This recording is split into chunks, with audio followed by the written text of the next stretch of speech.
Physics में हम लोग इस रिजल्ट तक आ चुके थे। क्या था concept? Refractive index 1u2 is equal to basic फंडा था v1 बाई v2, उसके बाद हमें मिला था लैम्डा 1 बाई लैम्डा 2, उसके बाद मिला sine i by sine r, उसके बाद मिला n2 बाई n1। तो इस फंडे में जो ये है आपका 1u2, ये क्या चीज है? Refractive index of medium second with respect to medium first, with respect to medium first। v1 और v2 क्या है? v1 है स्पीड इन मीडियम 1 और v2 है आपकी स्पीड इन मीडियम 2। लाइट की स्पीड है भाई, लैम्डा 1 यहाँ पर है वेवलेंथ इन मीडियम 1 और लैम्डा 2 है wavelength in medium 2। I incident angle है, आर रिफ्रैक्शन एंगल है, n2 क्या है? अभिषेक बाबू n2 क्या है? Absolute refractive index of medium 2 और n1 जो है वो एब्सोल्यूट रिफ्रैक्टिव इंडेक्स है ऑफ मीडियम 1। इस संडे के बाद जो संडे आ रहा है 25th वाला, उसमें टेस्ट है, रिवीजन किया करो भाई। ये हम लोग जान चुके हैं, यहाँ तक हम लोगों ने काम कर लिया। अब हम जानेंगे, वैसे ये कॉन्सेप्ट जो अभी आगे बताने वाले हैं ये भी हम पहले भी कर चुके हैं, लेकिन एक बार फिर से आपको बता देते हैं जिससे भी वर्किंग आसान हो जाए। Rules for image formation. Image formation के रूल क्या होता है? Rules for image formation. अगर आप में से किसी को पता है तो बताइए, लिखने में हेल्प करिए। Rules for image formation. पहला रूल है कि first light incidence take place. सबसे पहले तो आपको लाइट की एनर्जी को सामने वाली सरफेस पर गिरा देना होता है। उसके बाद जब ये इंसिडेंस वाला काम हो जाए उसके बाद आगे क्या करते हैं? Optical phenomena take place. General way में बातें करो, optical phenomena take place. Optical phenomena take place का मतलब ये हुआ कि अगर रिफ्रैक्शन होना होगा तो रिफ्रैक्शन हो जाएगा, रिफ्लेक्शन होना होगा तो रिफ्लेक्शन हो जाएगा, जो होना होगा वो हो जाएगा। That's all. Optical phenomena take place. फिर तीसरा पॉइंट क्या था? Intersection point. Intersection point of light rays after optical phenomena gives image. तो इमेज मिल जाती है ऑप्टिकल फिनोमेना होने के बाद। ऑप्टिकल फिनोमेना का यहाँ मतलब क्लियर कर लो। रिफ्लेक्शन हो गया, ये क्या है? Optical phenomena. रिफ्रैक्शन हो गया, ये क्या है? Optical phenomena. तो ऑप्टिकल फिनोमेना होने के बाद लाइट की रेस जहां पर कट करती है, अपने आप कट करती हैं तो रियल इमेज, और वर्चुअली कट करती हैं तो वर्चुअल इमेज। तो अपने पास में प्लेन बाउंड्री है और प्लेन बाउंड्री से पहली बार हम लोग इमेज बनाने वाले हैं, और हम इमेज बनाने के लिए रूल्स फॉलो करेंगे 1 2 3। तो बहुत ध्यान से देखिएगा सिचुएशन पर। ये एक स्विमिंग पूल है जो पानी से भरा हुआ है। स्विमिंग पूल ये पानी से भरा हुआ है और ये इसका बॉटम है, ये बॉटम। मान लेते हैं कि बॉटम में एक स्पॉट पड़ा हुआ है। बॉटम में ये ओरिजिनल बॉटम है भाई ये, और सपोज कर लेते हैं कि बॉटम में टाइल्स लगी हुई है और सारी की सारी जो टाइल्स हैं बॉटम पर वो अलग अलग कलर्स की है। तो ये वाला जो हमने टाइल्स को देखा है, ये वाला ये रेड कलर का है। तो इस समय जो है बॉटम पर एक लोकेशन आपको दिखाई दे रही है डॉट से, और ये बाउंड्री है भाई, प्लेन बाउंड्री। चलो इसका नाम है जेड डैश, ये प्लेन बाउंड्री है। और इधर कौन हो? इधर आप हो, ऑब्जर्वर हो भाई। आप बॉटम को देख रहे हो तो क्या होगा, बॉटम से लाइट चलेगी और बॉटम से जब लाइट चलेगी तो ये लाइट चल करके कहाँ गिरेगी, बाउंड्री पर गिरेगी। देखो first light incidence take place, सबसे पहले लाइट क्या करती है, इंसिडेंस हो जाती है। अब यहाँ पर ये जो लाइट गिरी है किस पर गिरी है, आंसर है बाउंड्री पर गिरी है। तो बाउंड्री पर गिरी है तो क्या होगा, रिफ्रैक्शन होगा। तो रिफ्रैक्शन के जो रूल्स हैं उसको फॉलो करिए। चलो मान लेते हैं आपको समझाने के लिए इस वाली लाइट का नाम है स्मॉल ए, इसका नाम है स्मॉल बी। तो आप ये कह रहे हो कि स्मॉल ए इंसिडेंट हो चुका है, स्मॉल बी भी इंसिडेंट हो चुका है, तो हमने कहा व्हाट इज नेक्स्ट, तो नॉर्मल बनाए जाएंगे। तो सबसे पहले ए से निपट लेते हैं, ए का काम कंप्लीट करते हैं। ये हमने नॉर्मल बनाया, ये पुराना रास्ता है जिसको लाइट ड्रॉप कर देती है, और यहाँ बी से नॉर्मल बनाया, ये भी पुराना रास्ता है, इसको भी लाइट ड्रॉप कर देती है। हम चाहें तो इस ओरिजिनल रास्ते पर क्रॉस लगा सकते हैं, कट्टम लगा सकते हैं। अब रूल बुक ये कहती है कि जब लाइट किसी मीडियम से एयर में जाती है, ध्यान देना ये एक पॉइंट है आपके लिए, क्या है पॉइंट, कि जब लाइट जाती है when light goes from medium to air,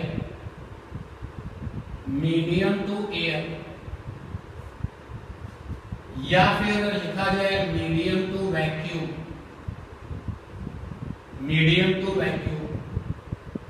तो departure take place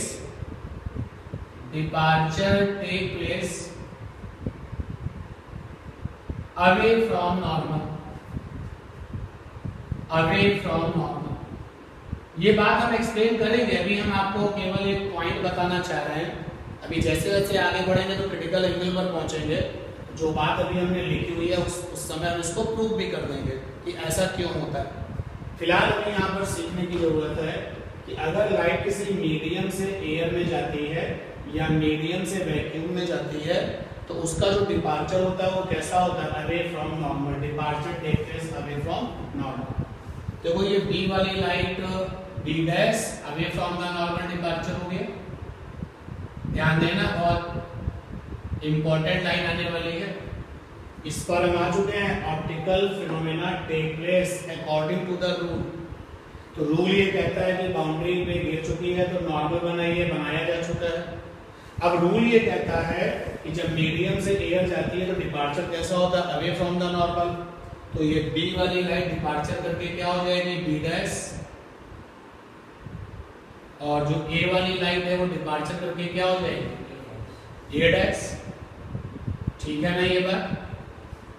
optical phenomena हो चुकी है, तो ऑप्टिकल फिनोमेना से पहले लाइट कौन थी, ए और बी। ऑप्टिकल फिनोमेना के बाद लाइट कौन है, ए डैश बी डैश।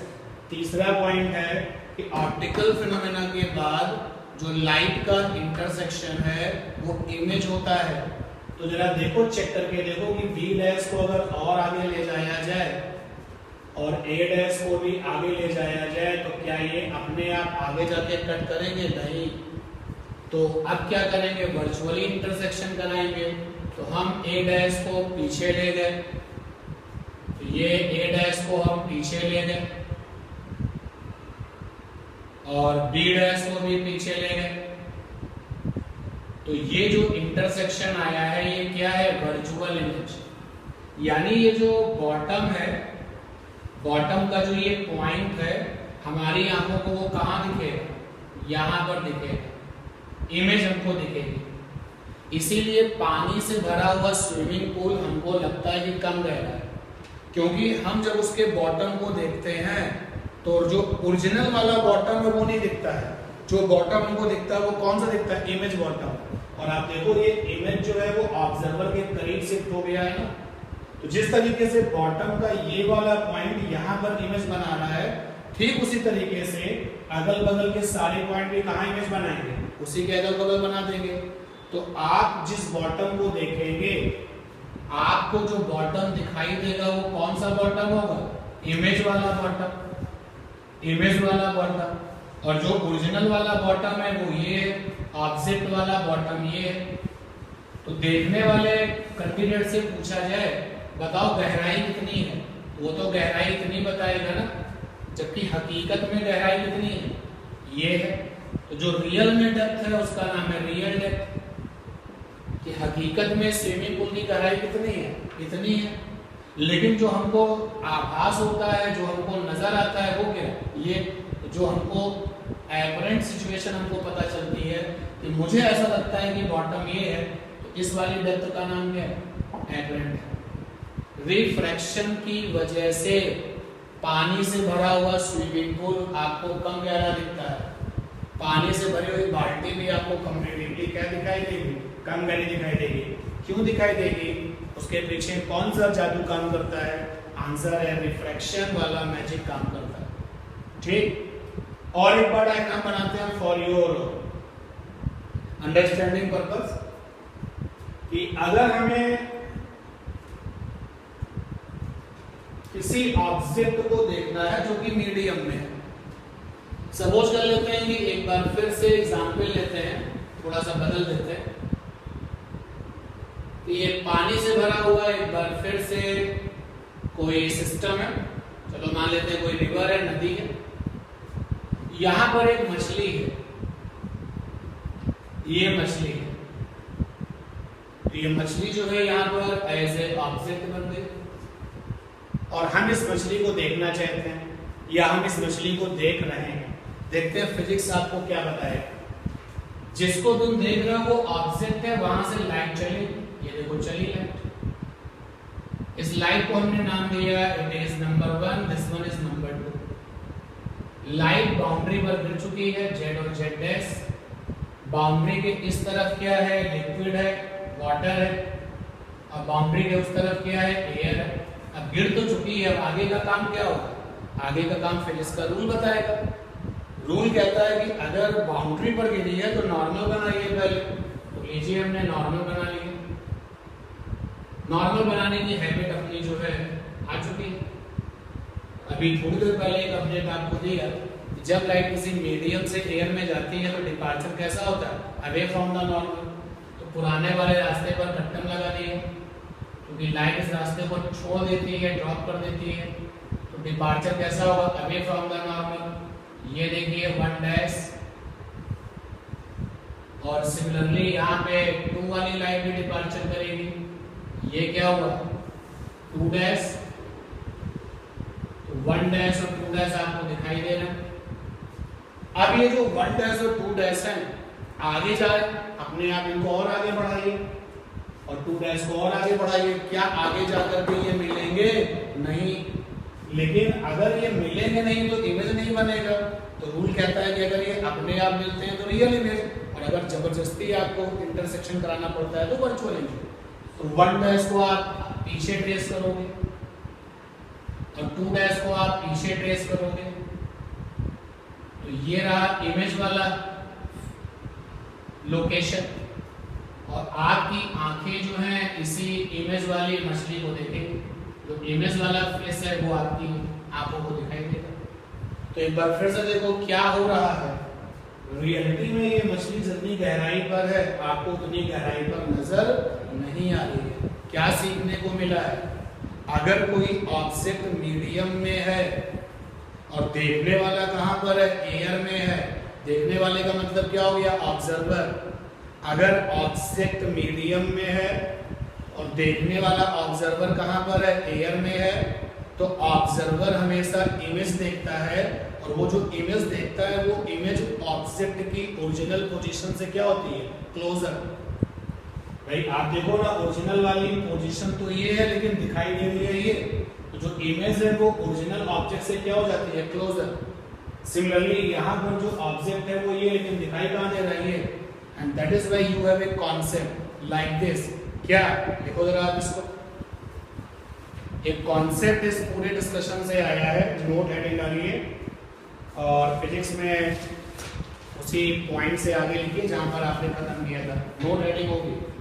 सुन लो जरा, इस नोट में हम क्या लिखने वाले हैं, सुन लो पहले।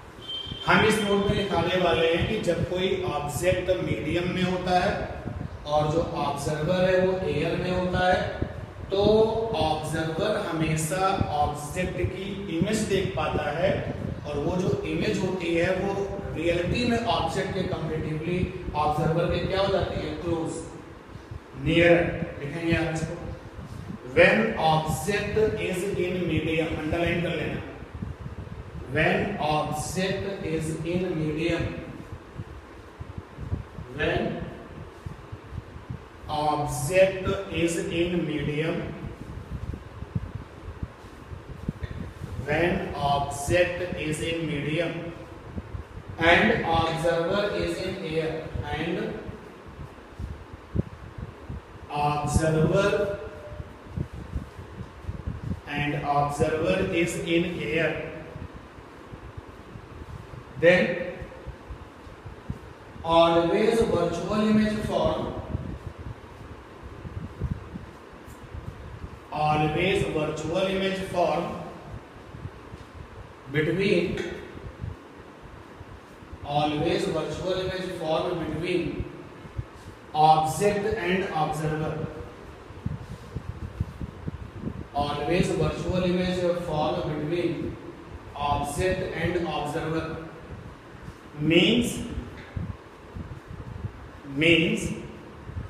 image shifted towards object, sorry, image shifted towards observer, means image shifted towards observer, means image shifted towards observer। जरा देखें क्या लिखा है आपने, देखो ये ऑब्जर्वर है, ये ऑब्जेक्ट है, इमेज कहां बनी है, दोनों के बीच में बनी, यहां पर ये ऑब्जेक्ट है और ये ऑब्जर्वर है, इमेज कहां बनी है, दोनों के बीच में बनी है। इसका मतलब ये है जो इमेज है वो किधर शिफ्ट हो गई है, ऑब्जर्वर की ओर शिफ्ट हो गई है, और ये दोनों सपोर्टिव डायग्राम तुम्हारे उस कॉन्सेप्ट को क्या करते हैं, सपोर्ट करते हैं। ठीक है, तो आप यहाँ पर इसकी कॉपी मत करिए, घर जाकर के खुद ट्राई करिए। कैसा सिचुएशन, ऑब्जेक्ट होगा मीडियम में, ऑब्जर्वर कहाँ होगा, कहां पर होगा, एयर। देखो बाउंड्री से जहां पर लाइट गिरती है, तो जहां पर लाइट गिरती है वहां से ऑब्जेक्ट की जो डिस्टेंस होती है उसको u से लिखा जाता है, और जो इमेज की डिस्टेंस होती है उसको v से लिखा जाता है। जहां पर लाइट गिरती है वहां से जो ऑब्जेक्ट की डिस्टेंस है उसको u से लिखा जाता है, और जो इमेज की डिस्टेंस है उसको v से लिखा जाता है। ठीक है, तो जरा ध्यान देना, जो गैप होता है ऑब्जेक्ट और इमेज के बीच में, gap between object and image, check करके देखो जरा सा, ये इमेज है, ये ऑब्जेक्ट है, इनके बीच में जो ये गैप है कैसे निकलेगा, u से v क्या करो, माइनस। सिमिलरली यहां पर भी u से v क्या कर दो, माइनस। तो gap between object and image is called, इस गैप को हम लोग कहते हैं क्या, नॉर्मल शिफ्ट। क्या कहते हैं, नॉर्मल शिफ्ट। और इस नॉर्मल शिफ्ट को निकालने के लिए अगर कहा जाए तो कैसे निकलेगा normal shift, u minus v, यहां पर u क्या है, ऑब्जेक्ट डिस्टेंस, कहां से, फ्रॉम द बाउंड्री, और v क्या है, इमेज डिस्टेंस, कहां से, from the boundary, from boundary. और दूसरा जरा यहां सेट्स देखें, स्टॉप राइटिंग कर देखें, जिसको तुम u कह रहे हो ये, उसी u का दूसरा मतलब क्या है, रियल डेप्थ है कि नहीं, और जिसको तुम v कह रहे हो उसका मतलब क्या है, एपरेंट डेप्थ। तो यहां पर u का मतलब है रियल डेप्थ, रियल डेप्थ, और यहां पर v का मतलब क्या है, एपरेंट डेप्थ। तो ये इसको लिख लीजिए, अपना जो डायग्राम है वो अपना बाद में बनाइएगा, लिख लिया।